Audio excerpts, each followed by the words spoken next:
It's finally the spooky month of October, so we can finally talk about one of the scariest topics of all. Politics! That's right. I'm returning to Election Year Knockout to rank the boxers from easiest to hardest based on both of their fights. This idea actually came from Callum Nolan 7971 in the comments like 3 months ago. So thank you, Callum. I totally didn't get busy, forget about this, then remember sometime later and decided to put it off until October to make a dumb joke at the beginning. So anyway, here's a couple notes about these rankings. Obviously, this is my opinion. What I think is simple might be hard to you, and vice versa. Second, I'm looking at how difficult the fights themselves are, not the challenges. Beating the game is more important than completing it in this list. Without further ado, let's get to it. Starting us off at number 12 is Jab Bush, because of course he's at the bottom. He's the introductory first fighter in the game, and as a result he's the slowest one too. In fact, the only thing dangerous about him is that he's so slow that you might get hit for dodging too early. And even if he does hit you, you can then start laying into him anyway. His presidential rematch has him moving faster and staying stunned less, but he's easily countered and gives plenty of meter for it. He's honestly more dangerous as a weapon. Predictably following Jab, we have the second boxer in the game, Uncle Joe. He's not as agonizingly slow, so you're not going to be dodging too early. In addition, his first incarnation is just as much clown material as Jab, except in 3 hits. What sets him above Jab is his second fight. In the rematch, Uncle Joe's body slam attacks hit hard, but are fairly avoidable. And then there's his Aaron Ryan-looking last-ditch attack. When you knock down Joe, he takes one last swing before hitting the mat that can instantly knock you down.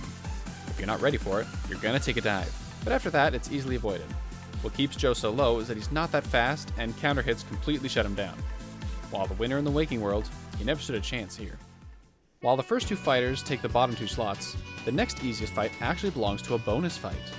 Justin Turbo, the player's first non-American foe, is a pretty fun fight. He has a good mix of fast and slow attacks, which make you think about what he's doing, but his health is lacking. He's pretty telling about where you should be dodging with his eyebrow wiggles and whole body actions. His first fight is actually quite easy for how late in the game you unlock it. His second fight as Turbo Prime, unlocked by beating all of his first form's challenges, plays largely similar to the original, except that once he's done being stunned, he will go for another punch. You better only punish him with 1 hit though, or you're gonna get countered. His Hockey Puck special is also pretty neat, but it's easily dodged so it loses points there. Thanks for playing, Canada. See you next time. 9th place goes to the one and only Zodiac Killer himself, Ted Bruce. On a first playthrough, Teddy will likely put some work into you in round 1, but the second Maverick hints at you to counterpunch when he flashes red, he immediately falls apart. Even in his rematch, counters are still the best way to smack his stars, but the timing gets a bit tighter. You can't just throw haymakers at him willy-nilly either, or he'll dodge and instantly win you with a fish. When he does his Ares Ram, you could just dodge it instead of the tight counter window, but you know me. I see a bull rush, gotta try it. Still never lost to him, by the way. He ate my son. I could never give him the satisfaction. Feel the rhythm, feel the rhyme. Look out, Congress, it's salsa time! The first of the 2 ladies of war on this list, Ao makes a name for herself by being mostly honest, but with a twist. Being themed around dancing, her attacks are rhythmic, making them pretty easy to work around. However, later in her fight, she gains access to a surprise attack and follow-up swings, making her the first boxer in the game to evolve during a match. Her rematch is no slouch either, gaining access to an instant knockdown heel slam, which is definitely not legal, but avoidable if you know it exists. Additionally, dodging does little good, as you need to counter her or she'll keep swinging for a while. I guess she's ready to dance all night.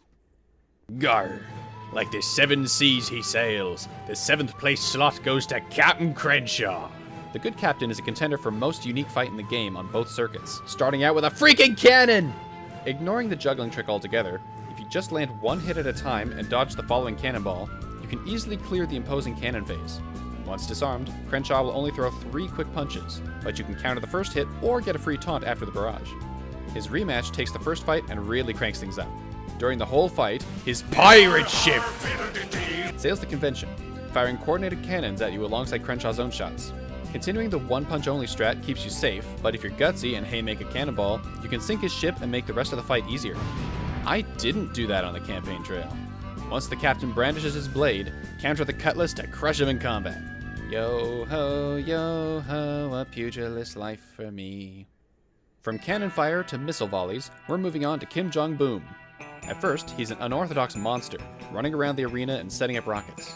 But as soon as you work out how to dodge the rockets and juggle him even a little bit, it's over. Once he evolves into Little Rocket Man for the rematch, he gains the ability to leap in addition to waddling, forcing you to watch his posture before he moves across the ring. Oh, and his rockets now instantly down you. Better yet, some rockets flash white and come down with a delay. The The last change to the fight involves him getting heavier as you juggle him, like he's straight out of Injustice. Leo says we're taking you down. You have no hope of victory. Who needs hope? I got skill. You're welcome for that. Alright, we've made it to the top 5, and barely squawking by, we have Bertie Sanders. His unique mechanic is having a proxy boxer, like Rosalina and Luma except with male pattern baldness. You can't hit Sanders directly, but attacking triggers his bird to fight. You need to throw one of your 4 punches based on where the bird is, and time it to counter. Only then can you lay into Bertie. His rematch is more of the same, except he's got more friends. You need to remember the order of the birds and counter them one after another, then dodge Bertie's own charge to lay into him. The birds get faster as the fight goes on, turning it into a kind of rhythm game.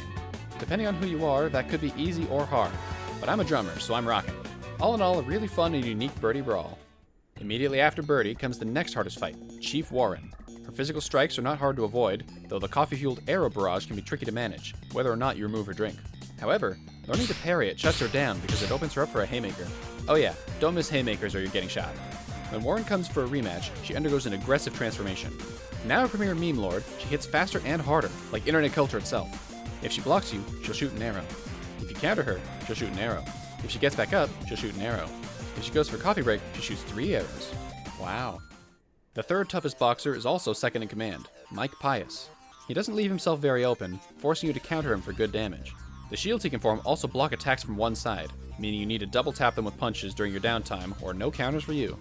While that's not much to write home about, what really puts Pius this high is his rematch. Donning darker robes, he generates magic throughout the fight, allowing him to fire laser beams of holy evil. Also, he can heal himself. Because of course he can! Fortunately, you can haymake the beams to give him a serious stun. Speaking of haymakers, you'll want to save one later on for the giant shields he can summon. In spite of all these tricks, counters are still the way to go. Just not when he's casting a spell. Taking the coveted title of hardest boss in the base game, we have, of course, the final boss, Donald Thump. Clocking in at too damn large and hitting too damn hard, the battle with the big orange brute is almost entirely about beating him to the punch. Once you land a counter hit, you want to hit him once, then again on the other side, then a third time back on the first side to get him off balance. If you wait for him to teeter before landing the next punch, you can stun him. He hits like a sack of trucks, and only gets faster as his health depletes, making him a serious threat even in his first fight. Once he becomes enraged, the off-balance pattern requires an extra hit after the third on the same side. Once you're in the endgame, you need to block a jab to summon the Stormy Smash, then counter him to victory. As if the first bout wasn't tough enough, he comes back with triple jabs and the longer off-balance pattern from the start. But that's not all. He also gains access to a new fearsome move, the baby hands. It's a very active tantrum that you either dodge carefully or die to, no in between. There's also the javelin, but that's pretty tame. Much like the first fight, the only way out is to counter the Stormy Smash. After this fight, I can't help but feel like reality is based on art. But we're president now, so who cares? You didn't think we were done, did you? If you're paying any attention, that was only number 2 on the list. And at this point, we all know who the hardest fight belongs to.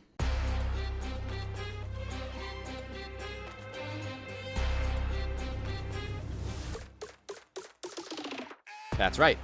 Final free update boss Vladimir Putin was designed to be a threat, and he delivers! He's a quick, no-nonsense boxer with incredible defense on top of it. His jabs come in pairs, and you need to watch his posture in order to punish him with the right attack. If he brandishes his mouth guard, don't bother punishing or he'll block and punish you. He can also meteor stomp you into the dirt and double jab you afterward. Toward the end of the fight, he unlocks the Cossack kicks. Best dealt with by pairing the 3 kicks and then haymaking the final hit, though it's not strictly necessary in the first fight. His first battle was so mean, I initially only won by decision, an accomplishment only shared by EX Mike Pius. Speaking of EX fights, Putin transforms into Team Bear. What does that mean?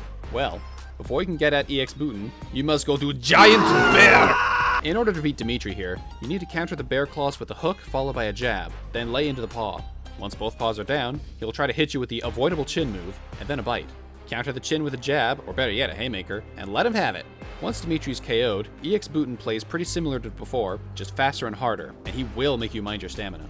Triggering him to block is essential to avoid him stalling the clock, because if you make it to decision time, he'll nuke the place.